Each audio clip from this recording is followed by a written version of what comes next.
Ingat satu peristiwa besar, satu peristiwa yang dimana kaum muslimin menjadikan peristiwa yang agung, yaitu peristiwa Isra dan Mi'raj Nabi kita Nabi Muhammad sallallahu alaihi wasallam. Anak-anak sekalian, tadi sudah kita tonton bersama sejarah singkat peristiwa Isra Mi'raj Nabi kita Nabi Muhammad sallallahu alaihi wasallam. Sekarang apa yang dapat kita ambil faedah dan manfaatnya supaya kita dapat mengisi hari-hari kita dengan peristiwa Isra dan Mi'raj, bertambah keimanan kita, semakin kuat keislaman kita, dan terlebih bisa mengerjakan sholat bukan sebatas mengerjakan saja, bukan sebatas untuk mengurungkan kewajiban saja, tapi bagaimana resapi, pahami dari apa yang kita mulai dari sholat kita sampai salam, sehingga termakna sholat itu dalam diri kita. Yuk sama-sama kita buka apa faedahnya. Tadi ayatnya sudah dibacakan oleh teman kita saudara Nawa, sudah dibacakan juga oleh Ustaz kita Ustaz Yunis. Lihat ayatnya. Apa ayatnya? Surat apa? Surah Al-Isra ayat berapa? Ayat 1. Kita lihat. A'udzu billahi minasyaitonir rajim. Bismillahirrahmanirrahim. Lihat. Subhanalladzi asra bi 'abdihi lailan minal masjidil haram ilal masjidil aqsa alladzi barakna hawlahu linuriyahu min ayatina innahu huwas sami'ul basir. Lihat ayatnya. Subhanalladzi, maha suci Allah subhanahu wa ta'ala yang telah menjalankan umatnya, menjalankan hambanya. Siapa? Nabi kita Nabi Muhammad sallallahu alaihi wasallam. Lailan, apa lailan ini? Di malam hari. Min apa min? Dari Masjidil Haram ke Masjid Aqsa. Alladzi barakna haulahu, yang Allah berikan keberkahan di sekelilingnya. Linuriyahu, untuk dimana kami perlihatkan tanda-tanda kebesaran Allah subhanahu wa ta'ala. Innahu huwas sami'ul basir, sungguhnya Allah subhanahu wa ta'ala maha mendengar dan maha apa basir?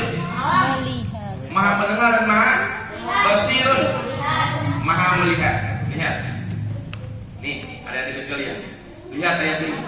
Allah subhanahu wa ta'ala mengawali ayat ini dengan kalimat apa? Subhanahu. Apa itu subhanahu? Maha suci Allah subhanahu wa ta'ala, yang artinya Allah terlepas daripada sifat kekurangan bagi Allah subhanahu wa ta'ala. Maha suci Allah subhanahu wa ta'ala. Allah tidak seperti kita manusia, dilahirkan dan melahirkan, tidak. Kata Habib Rizik, kalau seandainya Tuhan kita melahirkan, siapa nanti bidannya? Jadi Allah tidak sama dengan manusia. Allah maha suci dari segala kekurangan bagi Allah subhanahu wa ta'ala. Dan dalam peristiwa Isra dan Mi'raj ini, Allah subhanahu wa ta'ala ingin memperlihatkan akan kebesaran Allah pada kita. Adik-adik sekalian, kalau seandainya kita berbicara Isra dan Mi'raj, ini berbicara tentang apa? Tentang iman. Berbicara tentang iman. Kalau kita cerna dengan akal pikiran kita, tentu tidak mudah untuk kita pahami. Karena ini peristiwa Isra dan Mi'raj, peristiwa yang luar biasa. Perjalanan yang jauh dari Masjidil Haram ke Masjid Aqsa, ini jauh perjalanannya. Sampai kurang lebih 612 km kurang lebih. Ini perjalanan kalau dengan onta bisa berhari-hari. Tapi Rasul berjalan di sepertiga malam nggak sampai 1 malam, sepertiga malam. Ya. Kenapa? Karena Allah yang menginginkan itu. Kalau seandainya Allah mau, apa yang Allah inginkan maka jadi. Ya. Jadi ini peristiwa yang luar biasa berbicara dengan iman. Makanya saya bilang, jangankan itu. Coba kita lihat, ada manusia yang lahir tanpa ayah dan ibu. Ini kan satu hal yang luar biasa. Siapa kira-kira yang lahir tanpa ayah dan ibu? Nabi Adam alaihissalam. Ya, kalian kan ini ada sebabnya. Sebabnya orang tua, maka jadi kalian akibatnya. Ya, tapi Nabi Adam alaihissalam dilahirkan tanpa ayah dan ibu. Ini luar biasa. Tanpa mudah kita kena dengan akal pikiran. Tapi Allah kehendak, Allah mau, maka jadi. Apalagi ada seorang manusia yang lahir tanpa ibu. Siapa tanpa ibu? Hah? Nabi Isa? Nabi Adam? Siti Hawa. Ada seorang manusia Nabi yang lahir tanpa ayah. Nabi Isa alaihissalam. Ini satu peristiwa yang berbicara tentang keimanan, bukan sebatas dengan akal pikiran kita. Pun begitu dengan peristiwa Isra dan Mi'raj, ini berbicara dengan keimanan. Maka kata Allah dalam ayatnya, linuriyahu min ayatina. Allah ingin memperlihatkan akan kebesaran, keagungan Allah Subhanahu wa ta'ala. Ini hadis sekalian. Kita kalau melihat akan kebesaran Allah, keagungan Allah, maka kita merasa diri kita lemah. Diri kita makhluk yang baik, makhluk yang tidak punya kebesaran kekuasaan. Kita lihat ciptaan Allah yang ada sekeliling kita. Coba kita lihat gunung. Gunung kan tinggi banget ya. Kira-kira siapa yang nguruk? Siapa yang manusia bisa mampu nguruk gunung? Berarti ada kebesaran kekuasaan yang maha besar. Siapa? Allah Subhanahu. Lautan begitu dalam. Apakah ada yang gali? Kali ia mampu nih orang Emirat yang gali gali lautan begitu dalam, bermil-mil dan sebagainya. Berarti ada kebesaran. Kebesaran siapa? Kebesaran Allah. Jangan jauh-jauh dah. Nih dari tubuh kita banyak tanda-tanda kebesaran Allah Subhanahu wa ta'ala. Tangan kita nih, tangan kita nih ada ruasnya. Lihat jari kita, ada ruasnya. Ini sedikit jari kita ada ruasnya kan? Ada buku-bukunya, ada ruasnya.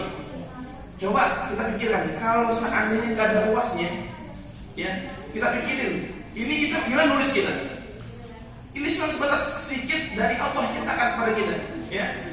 Allah berikan kuku, kuku ini ada manfaatnya. Burung sama, hidung Allah ciptakan bolongnya di bawah. Coba kalau bolong di atas, ayo pikirin gimana? Pakai payung kemana-mana dan sebagainya.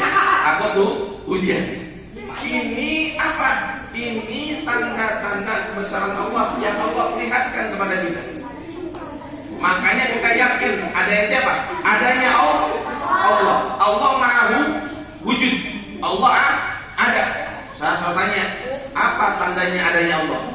Siapa bisa jawab? Apa tanda adanya Allah? Adanya zati. Ayo. Apa tanda adanya Allah? Kalian yakini bahwasanya Allah wujud, Allah ada. Apa tandanya Allah? Hewan bisa hidup. Hah? Hewan bisa hidup. Hewan bisa hidup. Apalagi? Pemandangan di seluruh alam. Pemandangan yang ada sekeliling kita berarti ada yang menciptakan. Kita yakini. Ini ada mic nih. Ini apa namanya? Mic. Ada nggak yang ciptain? Ada yang buat? Ada yang buat. Kira-kira yang buat sama nggak wajahnya Mimi? Ada nggak? Berarti pun begitu. Kita yakin adanya Allah Subhanahu wa ta'ala dengan adanya ciptaan Allah yang ada sekeliling kita. Cuman kita nggak yakin, yang dimana Allah sama dengan apa? Dengan ciptaan. Coba saya tanya, Kita punya otak nggak? Mana otak kalian? Ini kepala. Dalamnya mana? Berarti kalian nggak punya otak. Saya tanya, ini kenapa mikrofon bisa nyala? Dari manusia apa aja? Kenapa lampu bisa nyala? Ada? Mana listrik? Inilah satu gambaran bahwasannya setiap yang ada nggak harus bisa kita lihat, nggak harus kita bisa raba. Contohnya apa? Listrik ya selalu kita bisa raba. Ya. Pun akal pikiran kita ada, ini bukan otak, ini bukan pikiran, tapi ini kepala. Kalau seandainya kalian mengatakan ini kepala, berarti otak kalian seperti kepala tadi. Gimana kepalanya? Nih, ya. Saya tanya sekarang lagi, ya. Saya tanya, di mana Allah?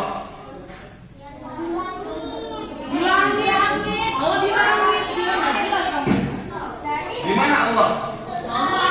Dikatakan bahwasannya Allah ada di mana-mana.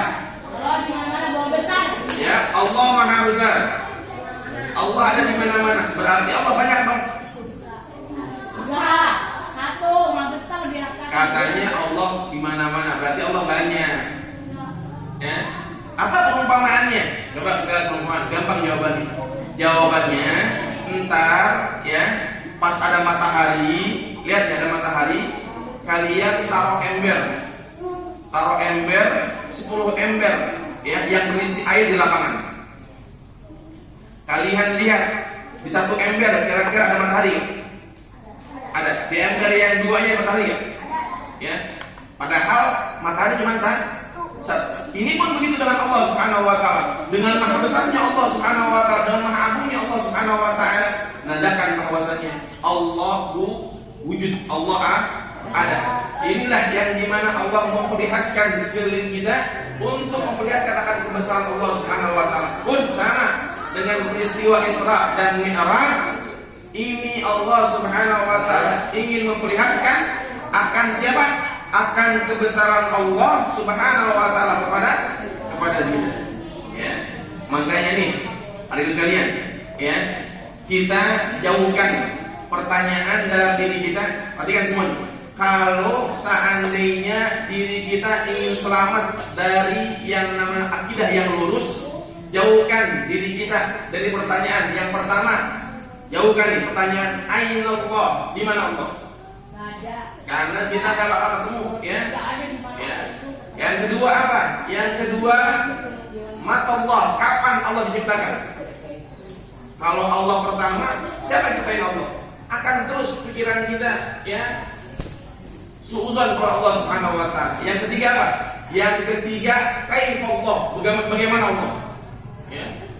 Kalian jangan berpikir bagaimana Allah, apakah Allah sama dengan kita? Jangan berpikir dengan demikian. Karena ujung-ujungnya akan timbul suuzon kepada Allah Subhanahu wa taala. Yang keempat apa? Yang keempat, jauhkan pertanyaan kamillah. Berapa Allah? Jangan berpikir dengan bagaimana tingginya Allah, bagaimana banyaknya Allah, ya. Karena ujung-ujungnya akan, ya, menjadikan diri kita orang-orang yang ateis, orang yang tak bertuhan. Maksud gambaran, tafakkaru fi khalqillah wa la tafakkaru fi dzatillah. Berpikirlah akan ciptaan Allah, jangan berpikir akan zatnya Allah Subhanahu wa taala. Kenapa? Karena baca indera kita terbatas. Inilah satu peristiwa Isra dan Mi'raj yang dapat kita ambil pelajarannya untuk yang dimana tidak dan bukan. Sekali lagi, ulangi semuanya. Tidak dan bukan peristiwa Isra dan Mi'raj. Ya, hikmahnya apa? Untuk dimana Allah memperlihatkan akan kebesaran keagungan Allah Subhanahu wa taala. Yang kedua, tentunya dengan peristiwa Isra dan Mi'raj, Allah Subhanahu wa taala perintahkan kita tentang salat. Ini keistimewaan daripada salat. Lihat di salat. Ibadah puasa, kira-kira perintahnya ada peristiwanya enggak? Satu lagi katanya, peristiwa puasa, perintah puasa, ada sejarah peristiwanya enggak? Apa peristiwanya? Ada nggak? Saya ulangi lagi, ya, yang namanya zakat, perintah zakat, ada nggak sejarah yang dimana satu peristiwa yang terjadi pada zaman Rasul? Berarti ini keistimewaan dari